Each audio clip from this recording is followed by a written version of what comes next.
하나님 말씀은 사무엘상 16장 14절에서 23절까지 말씀입니다. 한 절씩 교독하도록 하겠습니다. 여호와의 영이 사울에게서 떠나고 여호와께서 부리시는 악령이 그를 번뇌하게 한지라. 사울의 진아들이 그에게 이르되 보소서 하나님께서 부리시는 악령이 왕을 번뇌하게 하온즉 원하건대 우리 주께서는 당신 앞에서 모시는 신하들에게 명령하여 수금을 잘 타는 사람을 구하게 하소서. 하나님께서 부리시는 악령이 왕에게 이를 때에 그가 손으로 타면 왕이 나으시리라 하는지라. 사울이 신하에게 이르되 나를 위하여 잘 타는 사람을 구하여 내게로 데려오라 하니 소년 중 한 사람이 대답하여 이르되 내가 베들레헴 사람 이새의 아들을 본즉 수금을 탈 줄 알고 용기와 무용과 구변이 있는 준수한 자라. 여호와께서 그와 함께 계시더이다 하더라.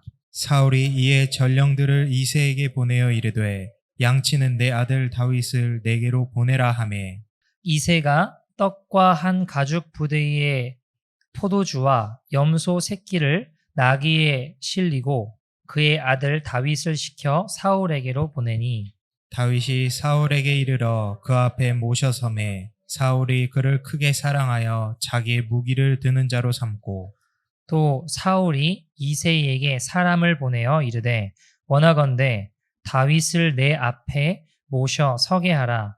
그가 내게 은총을 얻었느니라 하니라. 하나님께서 부리시는 악령이 사울에게 이를 때에 다윗이 수금을 들고 와서 손으로 탄즉 사울이 상쾌하여 낫고 악령이 그에게서 떠나더라. 아멘. 하나님의 말씀입니다. 제가 알고 있는 어떤 분 중에 굉장히 불같은 하나님의 사람이 있었습니다. 그러니까 이 사람은 진짜 가는 데마다 전도하고 잠도 잘 안 자요. 잠도 잘 안 자고 막 기도하고 좀 슈퍼맨 같은 사람이었어요. 그러니까 제가 알기로는 고등학교 때 자기 교회에 혼자 학교 친구들을 전도해서 이게 되게 조그마한 교회였는데 자기 학교 친구들 100명을 넘게 전도한 거예요. 그래서 그 고등부 이 부서가 엄청 부흥했다고 하더라고요. 다른 교인들보다 더 많을 만큼 아무튼 크게 부흥했을 만큼 전도의 열정도 있고 쉬는 시간마다 계속 기도하고 잠도 안 자고 아무튼 거의 열정적인 하나님의 사람이었습니다. 근데 제가 되게 충격적이었던 게 뭐냐면 이 친구가 어느 날 한 방에 나가 떨어지더라고요. 한 방에. 그리고 막 세상에 담을 수 없는 욕을 하면서 막 저희 공동체를 막 욕하는 것들을 알게 되었습니다. 저는 물론 억울한 일도 있었다라고 생각을 해요. 어려운 일도 있었을 거라고 생각합니다. 그러나 결국 그를 무너뜨려서 결국 집에서 막 욕하고 뭐 게임하는 사람으로 그냥 전락해버리는 거예요. 근데 왜 그럴까 생각해보면 정서가 안정적이지 못한 것이 그 중에 하나의 큰 요인이지 않을까라는 생각들을 해보게 되었습니다. 제가 어릴 때 알고 지내던 한 동생이 있었는데요. 이 친구는 또 진짜 슈퍼맨 같은 아이였어요. 왜냐하면 제가 자랐던 그 모교회가 대구에서 좀 큰 교회 중에 하나였거든요. 근데 이 아이가 얼마나 대단하냐면 그 유치부부터 작년 부서에 이르기까지 모든 부서에 다 일을 하고 있었어요. 다 나중에는 어른들 성경대학까지 다 섭렵하여서 어느 부서에도 이 아이가 없으면 안 될 만큼 열심히 있었습니다. 뭐 찬양 인도도 했고요. 레크레이션은 물론 음향, 방송, 뭐 교회에서 아주 그냥 슈퍼맨 같은 아이였습니다. 그 끊임없이 흘러나온 에너지를 가지고 이렇게 섬기고 했었죠. 그런데 어느 날 하루아침에 이 애가 나가 떨어지는 것을 보게 되었어요. 제가 이런 이야기를 왜 드리냐면 제가 어릴 때부터 신앙생활을 쭉 해오면서 교회 안에서 커오면서 정말 불같이 신앙생활을 하다가 야 세상에 저런 열심은 없다 싶었는데 어느 날 교회도 예수도 떠나는 이들이 적잖게 제가 봤거든요. 여러분 그러면 그들이 신앙생활 했던 게 다 거짓이고 마음은 없는데 그냥 했던 걸까요? 그건 아니었던 것 같아요. 제가 보니까 분명히 열정을 가지고 마음을 가지고 신앙생활 했거든요. 기도하면서 흘렸던 눈물이 거짓이었을까요? 저는 그렇게 생각되진 않아요. 근데 진심으로 했는데 어느 날 보니까 나가 떨어져서 교회도 예수도 떠나 있는 사람들이 적잖게 많이 있더라는 거예요. 이게 도대체 뭘까? 뭐가 문제일까? 왜 한 방에 나가 떨어질까? 그 기도와 열정, 불같은 열심이 거짓이었을까? 처음엔 이해가 잘 안 됐어요. 근데 시간이 흐르면서 제 안에 깨달아지는 것 중에 하나가 뭐냐면 정서와 참 밀접한 관련이 있구나라는 것들을 알게 되었어요. 여러분 오늘 설교는요, 제가 이렇게 경험을 토대로 쭉 생각해 보면서 말씀을 좀 준비해 봤는데 이게 100%는 아닌데요. 제가 보니까 정서가 불안정하면 신앙에 있어서도 악영향을 끼칠 수 있는 요인들이 참 많구나 하는 것들을 깨닫게 되었어요.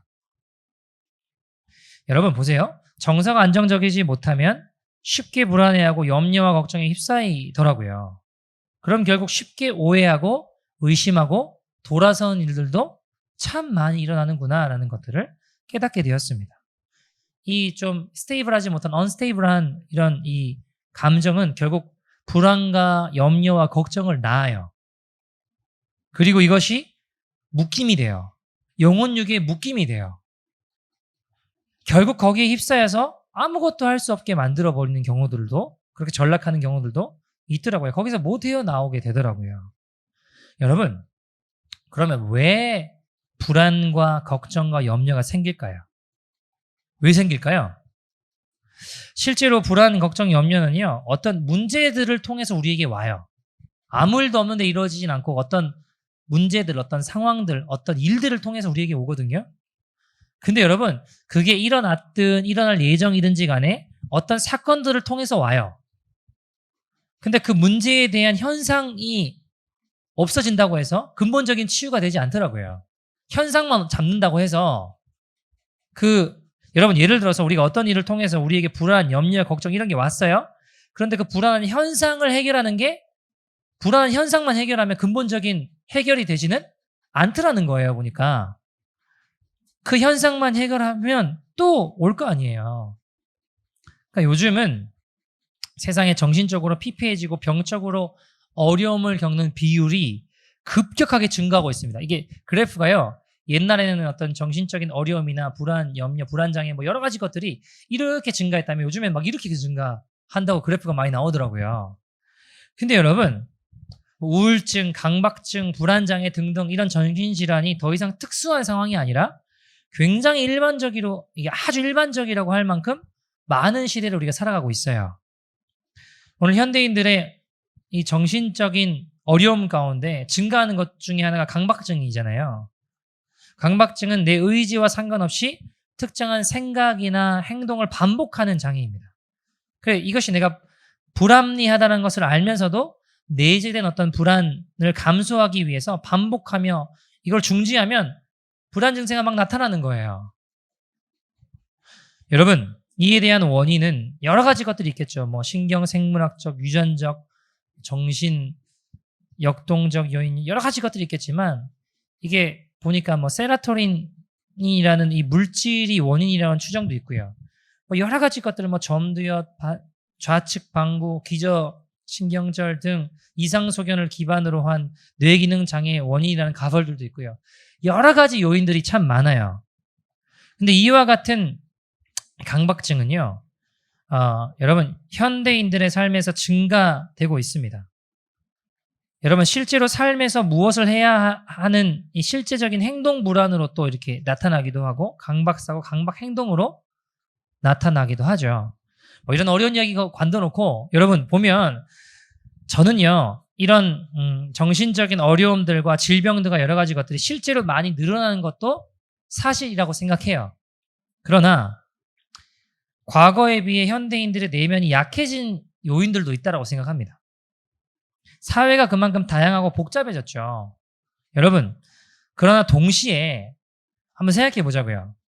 동시에 과거에는 병으로 여기지 않던 것들, 그런 것들의 이름을 막 붙여가지고 수많은 정신병들이 생겨난 것도 무시할 수 없는 요인이라는 거예요. 여러분, 예전에는 정상적인 범주에 있던 것들을 이제는 아주 스페시픽하게 분류해서 정신병 이름을 넣고 있는 일들도 많이 있더라는 겁니다. 여러분, 이거 뭐 제 이야기가 아니라 정신과 의사분 이야기예요. 미국에서 미시간 대학 교수도 하고 정신과 의사로도 일하셨던 분입니다. 근데 할 수 있는 게 약 하나를 주고, 안 되면 약 두 알 주고, 늘리는 거. 이게 무슨 사이드 이펙이 있는지도 정확하게 다 프루브가 안 됐는데, 약 더 주는 것밖에 할 수 없더라는 거예요. 여러분 오해하지 말고 들으세요. 저는 현대의학을 불신하거나 현대의학이 필요 없다는 이야기가 아니에요. 필요하면 약 먹어야죠. 약 먹는 게 나쁜 게 아니라고 생각합니다. 그러나 필요 이상으로 많이 먹게 되는 구조는 아닌가라는 생각들을 해본다라는 거예요. 하나님 말씀으로 하나님의 은혜로 나와 빛 가운데 나와 어떤 많은 어둠의 영역들을 떠나게 할 수 있는 게 참 많이 있는데도 불구하고 자꾸 약만 자꾸 먹는 게 늘어가고 있다면 그게 과연 옳은 구조인가라는 생각들을 해본다고요. 어쨌든 문제는 이런 정신적이고 정서적인 어려움이 신앙에도 영향을 미친다라는 거예요. 한 아이가요. 제가 아는 한 아이가 부모님 사랑을 충분히 공급받지 못하고 자랐어요. 아버지가 이제 어릴 때 바람 펴서 이혼하시고 어머니가 키우셨어요. 근데 문제는 어머니도 그렇게 안정적인 분은 아니었어요. 도망가고 피하고 숨고 뭐 이런 인생을 많이 사셨죠. 근데 이 아이가 예수님 믿게 되고 교회에 나와서 봉사도 하게 되었어요. 많이 밝아졌습니다. 근데 어느 날 이제 이 아이가 사랑하는 여인을 만나서 결혼하게 됐어요. 근데 얼마 지나지 않아 아버지의 전철을 똑같이 밟아가는 거예요. 바람 피고 이혼하고 그 다음부터 연락이 안 돼요. 도망가고 숨고 결국 교회도 떠나더라고요. 내면이 막 불안한 거예요. 여러분 이게 제가 보니까 100%는 아니에요. 근데 대부분 맞구나 싶은 게 있는데 뭐냐면 이 사랑을 많이 받고 자란 아이들은요. 하나님에 대한 오해도 적어요. 근데 싸우는 집에서 자란 아이들은 하나님에 대해서도 오해가 많더라는 거예요. 100%는 아니에요. 근데 어느 정도 맞더라고요. 제가 보니까. 여러분 신앙에 대해서도 나타나는 형태가 비슷해요. 정서가 불안한 사람들은요. 신앙에 있어서도 쉽게 무너지더라고요. 그에 비해 정서가 좀 건강한 아이들은 신앙에 있어서도 좀 더 단단해지더라고요. 정서가 불안정한 사람들은 신앙에 있어서도 막 불같이 일어나기도 하지만 반대로 쉽게 무너지는 것들을 제가 많이 봤어요. 하나님에 대해서도 쉽게 오해합니다. 근데 그렇게 자라와서 내 부모임에도 불구하고 뭔가 잘해야지만 내가 사랑받을 수 있구나라고 생각한다고요. 값을 치러야만 돼. 뭔가를 해야 하나님이 날 사랑하셔. 이게 세상의 원리에 물들어서 하나님을 오해하고 있는 것들 중에 하나라는 거예요. 내가 뭐를 해야지만 하나님이 나를 사랑하시고 나를 기뻐하실 거야. 내가 뭘 안 하면 하나님은 나를 이렇게 싫어하실 거야. 뭐 이렇게 생각을 한다고요. 왜 그럴까요? 어릴 때부터 100점 맞아 와야지만 엄마가 기뻐했거든요. 내가 뭔가 인정받을 만한 행동을 해야지 부모님이 나를 좋아하신다고 오해하고 착각하는 거예요. 자녀는 내 자녀이기 때문에 존재 자체만으로 내가 기뻐하고 사랑하거든요. 뭐를 해야 기뻐하고 사랑하는 게 아니라 근데 이제 그렇게 오해하니까 하나님에 대해서도 그렇게 오해하는 거예요. 또는 반대로 부모님들이 막 싸우고 어떤 불화로 말미암아 내면의 불안과 염려가 자리매김하고 있는 거예요. 여러분, 불안의 원인이 뭘까요? 왜 불안해할까요? 원인은 두려움입니다. 두려움 때문이에요. 두려움 때문에 불안이 오더라고요. 오늘 본문에 보면 사울도요. 14절에 보니까 같이 한번 읽어볼까요? 14절 같이 한번 읽어보죠. 시작. 여호와의 영이 사울에게서 떠나고 여호와께서 부리시는 악령이 그를 번뇌하게 한지라. 아멘. 여러분, 사울이 결국 왕이 되어서 모든 것을 가졌습니다. 그러나 주님이 떠나시니까 불안해해요. 결국 불안과 두려움에 사로잡혀서 미쳐가는 거예요. 여러분, 제가요, 누구라고 말씀드릴 수는 없지만 저희 공동체에도 어떤 목사님은요, 원래 어떻냐면 온통 방을 막 어지럽게 해놓아가지고 박 목사님, 이 목사님 혼냈어요. 그렇게 하면 안 된다. 깨끗해야 된다고. 마귀는 더러운 것을 좋아한다고. 근데 알고 보니까 이 친구는 이렇게 어지러워져야지 마음이 편한 거예요. 그런 거 있거든요. 그런 병 있거든요. 뭔가 주변이 깨끗하면 불안하는 거예요. 뭔가 주변이 뭔가 어지럽혀져 있고 이렇게 헝클어져 있고 막 이렇게 해야지만 뭔가 좀 마음이 편하다는 거예요. 깨끗하면 불안하다는 거예요. 병이죠. 여러분 지금은 물론 하나님의 은혜로 다 극복하고 이겨냈어요. 내면에 그리스도의 평강이 임하니까 환경이 주위가 어떻든지 간에 내면의 안정감을 유지할 수 있습니다. 여러분 반대로 1.1mm라도 뭔가 어긋나 있으면 안 되고 깨끗하지 못하거나 정리되지 않으면 내면이 불안한 분들도 계세요. 완전히 반대죠. 여러분 깨끗해야죠. 정리 잘 되어 있어야 됩니다. 그러나 양극단에 있는 것도 마음의 불안과 염려로 가득 차게 할 수 있다는 거예요. 여러분 불안과 염려, 두려움에 사로잡혀 있는 사람들의 특징은 가만히 있지를 못해요. 하다못해 유튜브라도 봐야 돼요. 유튜브라도 보면서 그 시간들을 잊는 거예요. 여러분 유튜브 본다고 마음의 안정감이 이루어지진 않아요. 그 시간들을 잠깐 잊고 있는 거지 해결되는 건 아니라 그 유튜브 본다고 그 시간들을 채우면서 잊게 해야 할 뿐입니다. 그 시간들을요. 여러분 두려움은 우리에게 믿음의 선택을 방해해서 결국 우리를 자꾸 불안하게 만들어요. 왜요? 두려우면 하나님 말씀 가운데로 나오는 게 아니라 어때요? 자꾸 다른 것들을 찾기 위해서 결국 불안해지게 만들더라고요. 보세요. 결국 그 유튜브 보고 오히려 더 불안해져요. 막 마지막 때라고 징조와 소문과 난리의 소문을 듣고 더 불안해하고 더 두려운 분들 계시죠. 여러분 근데 성경은 뭐라고 이야기해요? 누가복음 21장 9절 보시겠습니까? 누가복음 21장 9절입니다. 같이 한번 읽어보죠. 시작. 난리와 소요의 소문을 들을 때에 두려워하지 말라. 이 일이 먼저 있어야 하되 끝은 곧 되지 아니하리라. 보세요. 성경은 뭐라고 이야기해요? 두려워하지 마. 그런 난리와 소문이 있을 거야. 그러나 그 마지막 중에 마지막은 아니야. 그 끝은 아니야. 바로 정말에 따라오는 건 아니야. 여러분 유튜브 영상이 어떤 정보가 변함없는 하나님 말씀은 아니잖아요. 다 바뀌고 다 변하거든요. 그것이 우리가 하나님과 소통하는 기도는 아니잖아요. 그것이 주님 앞에 올려드리는 예배는 아니잖아요. 여러분 풍랑 앞에 선 제자들의 모습 기억하십니까? 제자들이 이 풍랑만 넘기면 돼. 이 풍랑만 넘어가면 다 끝날 거야. 여러분 인생에 다른 풍랑이 오기 마련이에요. 풍랑만 해결한다고 근본적으로 해결되지 않아요. 눈앞에 있는 현상만 해결해서 다른 풍랑이 인생에 오기에 마련입니다. 그것만 이기려고 바동되어도 어느새 내 안에 그 풍랑을 이길 힘조차 없다고요. 보세요. 여러분 믿음의 반대말이 뭘까요? 믿음의 반대말은 불신앙이 아니라 두려움이에요. 풍랑 앞에 선 제자들 모습 보면 마가복음 4장에 보면 이 풍랑 앞에 선 제자들의 모습들이 보여요. 막 풍랑 가운데 두려워하고 막 힘들어하고 어려워하거든요. 막 그래가지고 결국 예수님 깨우죠. 예수님 우리가 죽게 됐다고 좀 살려달라고. 예수님께서 어떻게 하세요? 바람을 꾸짖어서 잠잠하게 하세요. 풍랑을 잠잠하게 하세요. 그래서 그렇게 돼요. 그때의 제자들에게 뭐라고 하시냐면 마가복음 4장 40절 보시겠습니까? 마가복음 4장 40절. 예수님이 풍랑을 잠잠케 하시고 이렇게 이야기를 하세요. 같이 한번 읽어볼까요? 시작. 이에 제자들에게 이르시되 어찌하여 이렇게 무서워하느냐 너희가 어찌 믿음이 없느냐 하시니.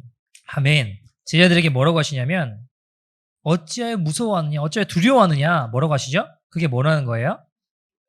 믿음이 없느냐 믿음이 없는 자들아. 여러분 그러니까 두려워하는 게 뭐라는 거예요? 믿음이 없다라는 거예요. 그죠? 믿음의 반대말은 불신앙이 아니고 두려움이라는 겁니다. 여러분 왜 두려워할까요? 두려워하는 원인이 뭘까요? 본질적으로는 하나님을 떠나게 되면 이 order, 이 정상적인 질서 체계 안에서 벗어나게 되니까 무질서하게 되기 때문에 모든 죄가 오고 두려움이 오고 온 거예요. 근데 이게 너무 좀 뜬구름 잡는 이야기 같잖아요. 조금 더 구체적으로 살펴보면 그걸 근본으로 하고 구체적으로 살펴보면 두려움의 원인은요. 잘못된 자기 사랑에 기인하는 경우들이 되게 많아요. 무슨 이야기냐? 내면에 깊이 들어가 보잖아요. 그러면 내가 누리고 내가 가지고 있는 것을 빼앗길까 봐 하는 두려움들이 있어요. 내 것을 잃어버릴 것 같은 거예요. 사울이 왜 두려워하느냐? 다윗을 되게 두려워해요. 나중에 뭐 죽이려고 하고 그러잖아요. 창 던지고. 근데 가만히 보면 이 다윗이 골리앗을 쓰러뜨리고 나가는 데마다 전쟁에 승리하거든요. 그러니까 애들이 막 노래를 부르는데 뭐라고 부르냐면 사울이 죽인 자는 천천히고 다윗이 죽인 자는 만만이에요. 다윗이 훨씬 더 용맹하고 다윗이 훨씬 더 능력 있고 다윗이 훨씬 더 대단한 사람 같아요. 그 이야기를 들으니까 내 위치가 뺏길까 봐 불안한 거예요. 그러니까 왜 두려울까요? 자기 포기가 안 되는 거예요. 내 자신을, 내 자아를 내려놓고 나가야 되는데 그게 안 되는 거죠. 이거 붙잡고 있어야 되고 어떻게 움켜쥐려고 하니까 두려워지는 거예요. 또는 과거의 상처와 아픔, 두 번째는 과거의 상처와 실패, 뭐 이런 것들이 반복될까 봐 두려워해요. 여러분, 코끼리가 어릴 때 말뚝 딱 박아놓으면, 발 묶어서 말뚝 박아놓으면 커서도 말뚝 딱 박으면 안 움직인대잖아요. 못 움직인대잖아요. 덩치가 나중에 크면요, 말뚝 그냥 묶인 거 발 한번 딱 들면 다 뽑히거든요. 근데 어릴 때는 힘이 없으니까 그걸 못 뽑고 막 해보려고 하는데 안 되니까 나중에는 커서도 그 실패가 이 학습이 되니까 이미 나는 이게 커도 충분히 내가 발 뽑으면 되는데도 안 된다고 두려워하면서 그냥 말뚝만 박아놓으면 안 움직인다고요. 어릴 때 실패, 두려움, 결국 우리 안에 말뚝을 뽑지 못하고 두려워하는 경우들도 있더라는 것이죠. 자, 그러면 이제 중요한 게 뭐냐? 불안, 염려, 두려움, 정서적인 불안정, 이런 여러 가지 것들이 우리의 인생에 일어날 수 있고, 더 큰 문제는 신앙에 있어서도 그게 영향을 미치니까 문제인데, 그럼 이걸 우리가 어떻게 승리할 수 있는가? 어떻게 우리가 이것 가운데 승리하고, 어떻게 가운데 주님 주시는 승리를 맛볼 수 있는가? 이게 중요할 거 아니에요. 첫 번째는 어떻게 하면 되는가? 찬양입니다. 찬양. 오늘 23절에 보면 같이 한번 읽어볼까요? 오늘 23절입니다. 23절, 본문 23절이요. 같이 한번 읽어볼까요? 시작. 하나님께서 부리시는 악령이 사울에게 이를 때에 다윗이 수금을 들고 와서 손으로 탄즉 사울이 상쾌하여 낫고 악령이 그에게서 떠나더라. 여러분, 사울이 불안할 때 다윗이 나타나서 이 수금이란 말은 하프거든요. 영어로 보면 하프라고 되어 있는데 하프를 키면서 찬양하니까 악신들이 떠나가는 거예요. 악령들이 떠나가는 거예요. 사울의 불안한 모든 것들이 떠나가는 거예요. 여기 중요한 게 있는데 뭐냐면 사울은요, 그 후에 다시 불안해해요. 다시 두려워해요. 다시 파괴적인 본성이 나와서 다윗을 막 죽이려고 합니다. 여러분, 그래서 여러분, 찬양을요, 내가 해야 돼요. 내가 해야 돼요. 다윗이 나타나서 찬양해 줄 수 있어요. 그러나 지속적으로 불안해서 자유하려면 내가 찬양을 해야 됩니다. 같이 예배하고 목사님 와서 기도해 줄 수 있어요. 그러나 다시 사단이 우리 마음을 엄습할 때 어떻게 해야 됩니까? 내가 찬양하고 주님의 사랑과 은혜를 노래해야 됩니다. 여러분, 주님 안에 거할 때 우리 안에 불안과 염려와 두려움은 떠나갑니다. 여러분, 오늘 우리가 찬양했죠? 이게 시편 42편 5절 마지막에 찬양한 게 뭐예요? 내 영혼이 확정되고 확정되었사오니 내가 믿음의 눈을 들어 주님을 바라봅니다 라고 이야기하잖아요. 시편 42편 5절 한번 보시겠습니까? 시편 42편 5절 같이 한번 읽어보죠. 시작. 내 영혼아 내가 어찌하여 낙심하며 어찌하여 내 속에서 불안해하는가? 너는 하나님께 소망을 두라. 그가 나타나 도우심으로 말미암아 내가 여전히 찬송하리로다. 아멘. 내 영혼아 어찌하여 두려워합니까? 내 영혼 어찌하여 낙심합니까? 불안해합니까? 그때 어떻게 한다고요? 나는 오히려 하나님께 소망을 두고 그의 도우심을 말미암아 내가 어떻게 한다고요? 여전히 주님을 찬송하리로다 이야기한다고요. 여러분, 두려움 몰려올 때 그 두려움이 사라질 때까지 찬송해 보세요. 찬양해 보세요. 하나님 일하십니다. 왜냐하면 여러분, 찬양에는 하나님의 능력이 있어요. 우리를 창조하신 목적도 보면 하나님 찬송하게 함이라고 이야기해요. 이사야서 43장 21절 보시겠습니까? 이사야 43장 21절입니다. 같이 한번 읽어보죠. 시작. 이 백성은 내가 나를 위하여 지었나니 나의 찬송을 부르게 하려 함이니라. 아멘. 우리가 주님을 위하여 지은 바 됐어요. 근데 어떻게 하죠? 주님께 찬송을 부르게 하려 함이다 라고 이야기한다고요. 다윗도 평생 찬송하며 살았습니다. 여러분, 바울과 실라가 복음 전하다가 붙잡혀서 막 매맞았어요. 지하 감옥에 갇혔어요. 얼마나 무섭고 두려울 수 있겠나요? 아니, 얼마든지 불안해하고 염려할 수 있는 상황 아닌가요? 근데 그 상황 가운데 그들이 찬송했을 때 어떻게 됐다고 하죠? 성경은 지진이 일어나고 감옥문이 열리는 하나님의 능력을 맛보았다고 이야기합니다. 성경은. 여러분, 하나님께서 우리에게 찬송을 주신 것은 하나님을 높이기 위함도 있지만 동시에 이 세상을 살아가면서 이 세상을 이기는 비밀이 찬양에 담겨 있기 때문입니다. 왜요? 찬양은 곡조 붙은 기도거든요. 여러분, 노벨상 수상을 한 작가인 이 펄벅의 어린 시절의 이야기입니다. 그는 부모님을 따라 중국 선교사로 왔어요. 그의 부모님이 중국 선교사였습니다. 문제는 한 번은 이제 어머니 캐롤라인이 때마침 남편 선교사님이 전도 여행을 떠나고 집에 아이들 셋만 같이 있는 상황이었습니다. 근데 저녁쯤 됐을 때 창가에 바느질을 하고 있는데 밖에 중국 사람들의 목소리가 들려요. 내용인즉 뭐냐? 지금 이 동네 가뭄이 왔는데 다들 힘들어하고 고통 가운을 당하고 있는데 이게 다 저 서양 사람들 때문이라는 거예요. 이 중국 사람들이. 그래서 이 서양 사람들이 들어와가지고 신이 노했다고 밤이 깊어지면 처치하자 이런 내용이었습니다. 얼마나 두렵겠어요. 밤 되면 지금 남편도 없는 상황에 저 사람들이 들어와가지고 우리를 다 죽이면 어떡하나. 불안하고 두렵고 마음이 힘든 염려가 밀려오는 상황 아닌가요? 근데 그 상황 가운데 뭘 할 수 있겠습니까? 아무것도 할 수 없잖아요. 그래서 들어가서 막 골방에서 막 기도를 했어요. 근데 하나님 지혜를 주셨어요. 그래서 그렇게 해봐야겠다 하고 뭘 했느냐? 저녁이 됐습니다. 침착하게 있는 상황에 밤이 되니까 중국인들이 들이닥쳤습니다. 이 캐롤라인이 침착하게 그들을 맞이하고 다가를 먼저 내미는 거예요.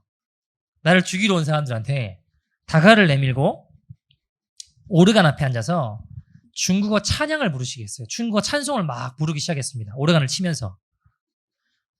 막 중국어 찬송을 막 하니까 찬양이 끝날 때쯤 방안이 조용해지는 거예요.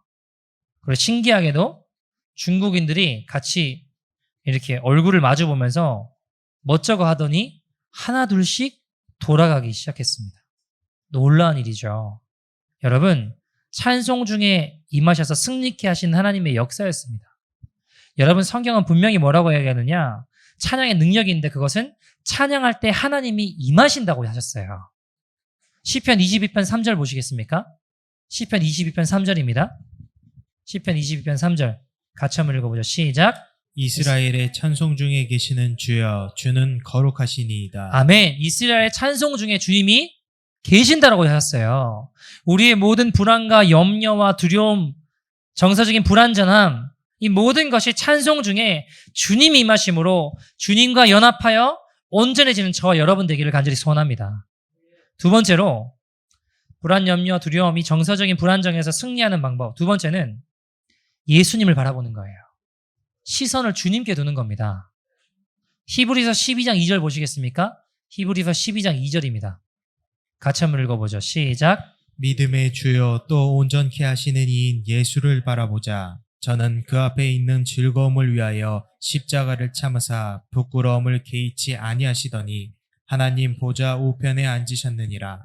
아멘. 믿음의 주여, 그 믿음을 온전케 하시니 예수님을 바라보자. 우리의 시선을 예수님께 두자라고 이야기합니다. 여러분, 이런 생각 들잖아요. 염려, 걱정, 두려움, 이런 거 좀 갖는 게 뭐가 문제인가? 큰 문제 아닌 것 같잖아요. 아니세요? 저만 그렇게 생각하나요? 아니, 그런 거 좀 갖는 게 무슨 사람을 죽인 것도 아니고 강도짓 한 것도 아니고 살인입니까? 큰 죄도 아닌 것 같은데 뭐가 큰 문제겠냐고요. 그런 생각 안 드세요? 여러분, 여기 컵이 있어요. 그죠? 물을 가득 담았어요? 안 무거워요. 그죠? 안 무거워요. 근데 이거 제가 하루 종일 들고 다니면 어떻게 될까요? 하루 종일 들고 다니면 저녁이 되면 팔이 아플 거예요. 근데 하루가 아니라 막 일주일, 열흘, 한 달 들고 다니면요. 병나요.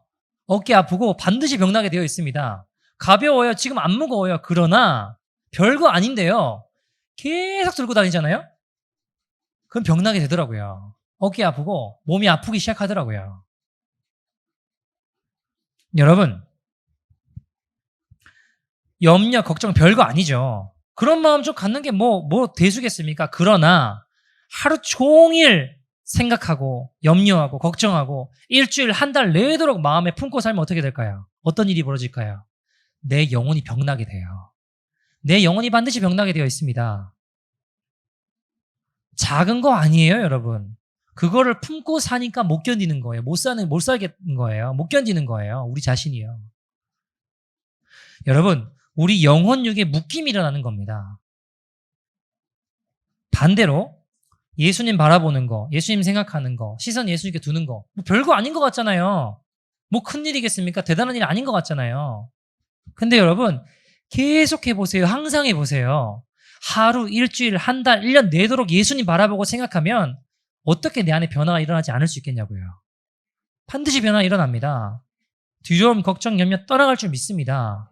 왜요? 내 내면이 예수님으로 충만해지는 거잖아요. 여러분, 불안이라고 하는 것도 시작은 생각부터 되는 거 아닙니까? 그런 생각이 없는데 어떻게 불안해질 수 있겠냐고요.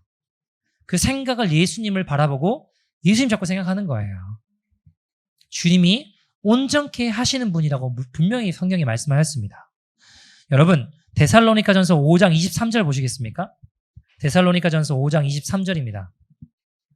데살로니가전서 5장 23절 같이 한번 읽어볼까요? 시작. 평강의 하나님이 친히 너희를 온전히 거룩하게 하시고 또 너희의 온 영과 혼과 몸이 우리 주 예수 그리스도께서 강림하실 때에 흠없게 보존되기를 원하노라. 아멘, 아멘. 보세요. 자, 우리 주 예수님께서 강림하실 때라는 말은 다시 오실 때예요. 그러니까 마지막에 예수님 다시 오실 때 하나님께서 어떻게 하신다는 거죠? 우리의 영과 혼과 몸을 흠없이 온전하게 하신다고 하셨어요. 그 주님을 신뢰하고 바라볼 때에 우리 안의 모든 불안과 두려움은 떠나갈 줄 믿습니다. 우리의 몸과 혼과 영 모든 것들을 온전하게 하실 그 주님을 바라보는 저와 여러분 되기를 소원합니다. 여러분, 한 얘기 들 말씀을 좀 마치죠. 근데 우리가 이미 살아오면서 정서가 불안정하게 자라온 사람들 있잖아요. 그럼 다 안 좋은 걸까요? 그런 사람들은 이미 나 그렇게 살아왔는데, 물론 우리가 찬양하고 예수님 바라볼 때에 그 모든 것들이 회복되고 떠나갈 줄 믿습니다. 그러나 이미 그렇게 내가 살아왔는데 그럼 다 안 좋은 과거만 있는 걸까요? 저는 그렇게 생각하지 않아요. 여러분, 제가 정서가 불안정한 사람들이 신앙에 있어서 쉽게 무너지는 사람들이 있어요. 그러나 반면에 오히려 그 일들을 통해서 하나님께서 귀하게 쓰임받는 믿음의 용사, 기도의 용사로가 되는 경우들도 많이 있더라고요. 제가요, 어릴 때, 뭐 잘 아시겠지만 어릴 때 동생이 아팠어요. 어머니는 병원에 계시고 아버지는 계속되는 사업의 어떤 실패로 말미암아 집이 망하니까 같이 있는 시간이 별로 없었습니다. 그러니까 어릴 때 어머니, 아버지랑 함께하는 시간들이 많이 없었어요. 어머니, 아버지가 만나면 주로 돈 때문에 싸우시고 이제 이런 일들이 있고 돈 때문에 싸우시고, 그러니까 뭔가 정서적으로 많이 안정적인 것들을 계속 공급받기보다는 그렇지 못한 환경들이나 상황들이 제 안에도 많이 있었어요. 일단 기본적으로 함께하는 시간 자체가 별로 없었으니까. 그리고 만나서 행복하게 시간을 보내는 때도 있었겠지만 돈 때문에 주로 싸우시는 때도 많이 있었습니다. 여러분, 제가 예수님 만나고 믿음으로 걸어간다고 왔지만 어느새 보니까 죄 짓고 엎어지고 넘어져 있는 제 모습들도 제가 보더라고요.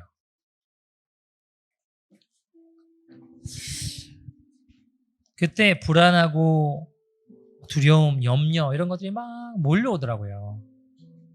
어떤 생각이 드냐면 그럴 때 나는 안 되나 이런 생각이 드는 거예요. 나는 안 되나. 나는 안 되는 놈인가 보다. 다 끝났나. 정말 여러분 그때는요. 기도가 안 나오더라고요. 아니, 기도를 하고 싶어요. 근데 기도가 안 나오는 거예요. 나는 해도 해도 안 되는 죄인인가 보다 하는 그 순간에 모든 거를 포기하고 다 끝내버리려는 그 순간에 제 내면 깊숙한 곳에 들리는 찬양이 있었어요. 깊숙한 곳에 들리는 찬양이 있었는데 그게 뭐였냐면 그 찬양 아시나요? 어둠 속에 헤매던 내 영혼 갈 길 몰라 방황할 때에 주의 십자가 영광의 그 빛이 나를 향해 비추어 주셨네. 주홍빛보다 더 붉은 내 죄 그리스도의 피로 씻기어 완전한 사랑 주님의 은혜로 새 생명 주께 얻었네. 은혜 아니면 나서지 못하네. 십자가의 그 사랑 그 은혜 아니면 나서지 못하네. 은혜 아니면 나서지 못하네. 놀라운 사랑 그 은혜 아니면 나서지 못하네. 여러분 그 찬양이 마음속에 들리는 거예요. 그러면 제가 꺼이꺼이 울면서 그 찬양을 하기 시작했어요. 그래, 주님의 은혜 아니면 내가 살 수 없지. 그 은혜 아니면 내가 설 수 없지. 주홍빛보다 더 붉은 내 죄, 아무리 해도 안 될 것 같은 이 모든 죄들이 예수 그리스도의 피로 씻기어 오늘도 그 은혜가 주님의 십자가 영광의 그 빛이 나를 불러주시는구나. 나를 인도해 주시는구나. 그래, 내가 엎어지고 넘어져도 갈 곳 주님밖에 없지. 그때 예수님이 보이는 거예요. 예수님이 보이더라고요. 그러면서 주님을 보니까 제 안에 두려움과 염려와 불안과 이 모든 것들이 사라지고 내 안에 주님이 다시 일어설 힘을 주시더라고요. 소망을 주시더라고요. 사랑하는 여러분, 우리가 아무리 엎어지고 넘어져도 주님 떠나서 살 수 있나요, 없나요? 없잖아요. 불안할 때, 우울할 때, 기도조차 나오지 않을 때 찬송합시다. 찬송합시다. 찬양합시다. 예수님 바라봅시다. 주님이 우리의 온 영과 혼과 몸을 온전하게 새롭게 하실 것입니다.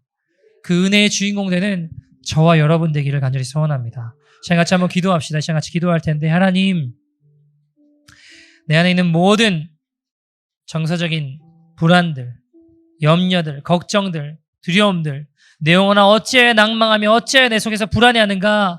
너는 하나님께 소망을 두라. 하나님을 바라라. 그가 나타나 도우심으로 말미암아 내가 여전히 찬송하리로다 고백하노니, 주님, 시간 우리 가운데 오셔서 역사하여 주시고, 하나님, 우리가 찬양하고 예수님 바라볼 때에 우리의 온 몸과 혼과 영과 모든 것들을 온전하게 하실 주님을 바라봅니다. 주님, 우리의 삶 가운데 역사하여 주시고 새 일을 행하여 주시옵소서. 하나님, 좌절되고 낭망되는 그 모든 순간들 가운데 우울과 불안과 하나님 모든 것들은 예수의 이름으로 떠나갈지어다. 성령이 모여서 역사하여 주시옵소서. 시간 다 같이 주님의 이름 부르고 우리 통성으로 기도하겠습니다. 하나님, 우리 모든 정서적인 불안감과 우울감과 염려와 걱정과 두려움과 하나님 모든 하나님 어둠의 권속들 가운데 새 일을 행하실 여호와 하나님을 바라봅니다. 나의 힘이 되신 여호와여, 내가 주님을 사랑합니다. 주님이 나의 힘이 되십니다. 하나님, 이 시간 오셔서 우리 가운데 우리의 혼과 영과 모든 것을 새롭게 하실, 정결케 하실, 온전케 하실 예수님 바라보게 하여 주시옵소서. 하나님, 그분으로 말미암은 은혜의 능력으로 때론 내가 기도조차 나오지 않는 그 상황 가운데 우리 안에 찬양을 허락하여 주시고, 주님 찬양하며 나아갈 때에 하나님 새 일을 행하시는 여호와의 영광의 빛을 경험하게 하여 주시옵소서. 주님의 은혜가 아니면 우리가 살 수 없습니다. 하나님, 우리를 온전케 하시는 예수 그리스도를 바라보게 하여 주시옵소서. 지금은 우리 주 예수 그리스도의 은혜와 하나님 아버지의 극진하신 사랑과 성령 내주 하나님의 교통하심이 내 마음이 확정되고 확정되었습니다. 믿음의 눈을 들어 주님을 바라보기로 결단하는 모든 믿음의 심령들 위해 영원토록 함께 있을지어다. 아멘.